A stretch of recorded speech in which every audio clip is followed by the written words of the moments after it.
Isa sa bahagi ng core values ng PNP ay ang makakalikasan. Kaya naman, matagumpay na naisagawa ang tree planting activity ng mga tauhan ng PNP Dinagat Island sa San Jose. Ang magandang balita ay hatid ni Patrolwoman Joanna Kawili.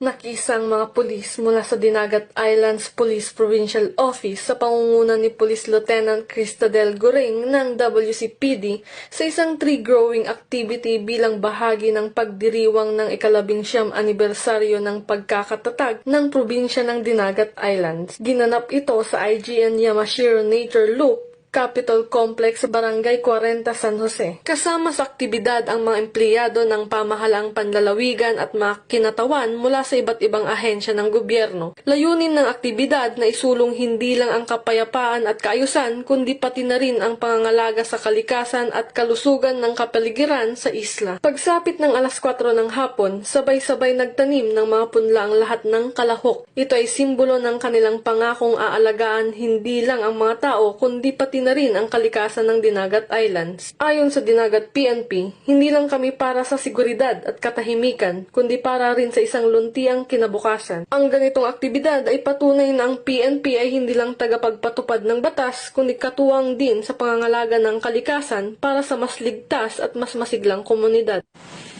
Mula dito sa Police Regional Office 13, ako ang inyong PNN correspondent, Patrolwoman Joanna Kawili, alagad ng batas, taga-taguyod ng Balitang Pulis.